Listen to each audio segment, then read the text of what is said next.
Okay, तो अब दो केसेस अपन ने डिस्कस कर लिए, इसमें वीएल ज्यादा था वीसी से, दूसरा केस करा कि भाई वीसी ज्यादा था वीएल से। अब तीसरा केस है, थर्ड केस है हमारा। थर्ड केस में जब वीएल इजिकल टू वीसी है and XL equal to XC है, ठीक है। तो ये जो कंडीशन होती है इसको बोलते हैं रेजोनेंस कंडीशन। कौन सी कंडीशन होती है ये? Resonance condition. और रेजोनेंस कंडीशन में जो फ्रिक्वेंसी है, ठीक है, उसको एफ आर से डिनोट करते हैं, और एफ आर को बोलते हैं अपन रेजोनेंट, रेजोनेंट फ्रीक्वेंसी। क्या बोलोगे आप इसको? रेजोनेंट फ्रीक्वेंसी कहेंगे, ठीक है। तो वन बाय वन देखते हैं कि अगर रेजोनेंस होता है तो क्या क्या, मतलब क्या क्या पॉइंट्स निकल के आते हैं इंपॉर्टेंट इंपॉर्टेंट। जैसे इम्पिडेंस देखें अपन जेड, तो इम्पिडेंस का फॉर्मूला क्या होता है? R square plus XL minus XC का होल स्क्वायर, ये हमारे पास फॉर्मूला है, ठीक है। पर आप कह रहे हैं कि रेजोनेंस हो रहा है, तो रेजोनेंस का मतलब हो गया कि एक्सएल की वैल्यू एक्ससी के बराबर है। तो एक्सएल की वैल्यू अगर एक्स के बराबर होगी तो ये टर्म तो जीरो हो जाएगी। तो फाइनली आपको जेड क्या मिलेगा? Z is equal to r मिल जाएगा। जेड इज इक्वल टू कितना मिलेगा आपके पास? आर आ जाएगा, ठीक है। तो फर्स्ट थिंग तो ये है कि जब भी रेजोनेंस की कंडीशन होती है, तो इन केस ऑफ रेजोनेंस जो हमारा सर्किट होता है वो सर्किट कैसा हो जाता है? प्योर, कैसा बन गया ये? प्योर रजिस्टिव सर्किट, रेजिस्टिव, ठीक है। जो हमारा सर्किट होता है वो कैसा हो जाता है? Pure maximum resistive. करंट। हाँ, प्योर रजिस्टिव सर्किट हो जाता है, ठीक है।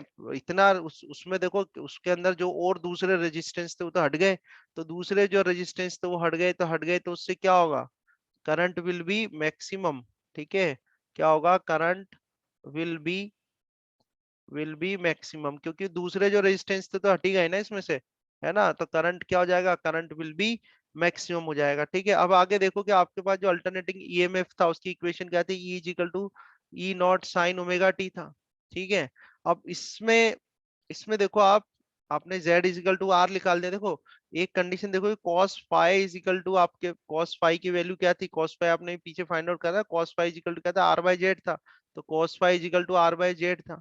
अब रेजोनेंट इक्वेशन, रेजोनेंट कंडीशन में क्या हो रहा है आपके? क्योंकि रेजोनेंट कंडीशन में आर इजिकल टू कितना हो रहा है? जेड हो रहा है। आर इजिकल टू जेड हो रहा है, तो cos फाई इजिकल टू कितना हो जाएगा? cos फाई इजिकल टू कितना हो जाएगा? 1 हो जाएगा। और cos फाई 1 हो गया तो फाई इजिकल टू कितना हो जाएगा? 0 हो जाएगा। समझ रहे हो बात को? फाई इजिकल टू कितना हो जाएगा? 0 हो जाएगा। आ रही है बात समझ में? हाँ तो सर। फाई अगर 0 हो गया तो जो अपन अल्टरनेटिंग करंट निकाल रहे थे फाइनली, एक बार जो आपका omega t i is equal to I naught sine omega t minus phi आ रहा था, एक बार आई जीरो ये करा था आपने, आई इजिकल टू वो आई तो नॉट कुछ भी नहीं साइन, है आएगा ना। सर, वी नहीं आर वाली कुछ भी लाइन पे आ क्यों नहीं जाएगा। आएगा? फाई 0 हो जाएगा ना इसमें से। फाई 0 हो जाएगा दोनों में ही। हाँ सर। एक बार ओमेगा टी प्लस फाई आ रहा था, एक बार ओमेगा टी माइनस फाई आ रहा था। तो फाई 0 कर दोगे तो आपका आई इजिकल टू कितना आ जाएगा? I naught sine omega t हो जाएगा, हो जाएगा। I is equal to I naught sine omega t हो जाएगा।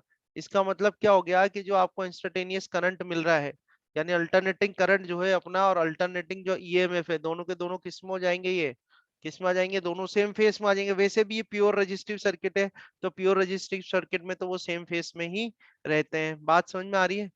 क्लियर है यहाँ तक? हाँ सर। ठीक है। अब इसके बाद नेक्स्ट इंपॉर्टेंट पॉइंट इसमें से जो अपन को लर्न करना है वो है रेजोनेंट,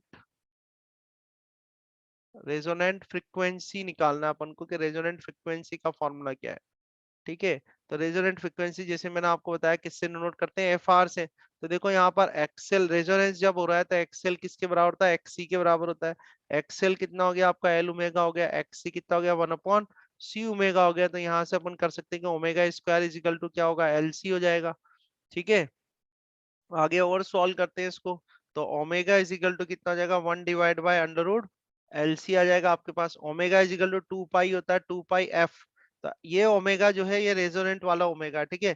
तो ये रेजोनेंट फ्रीक्वेंसी आ गई आपकी 1/√LC आ गया। और रेजोनेंट फ्रीक्वेंसी जो कि इंपॉर्टेंट आपने क्वेश्चंस करे भी है, क्या आ जाएगा? 1/2 पाई√LC। So this is the formula for resonant frequency. Resonant frequency का फॉर्मूला क्या बनेगा? F R is equal to 1/2 पाई√LC, ठीक है। So this L is the C. Third condition, resonant condition. तो ये कुछ इंपॉर्टेंट पॉइंट्स है जो आपको आने चाहिए, ठीक है। आया समझ में रेजोनेंस का? हाँ क्लियर है? सर।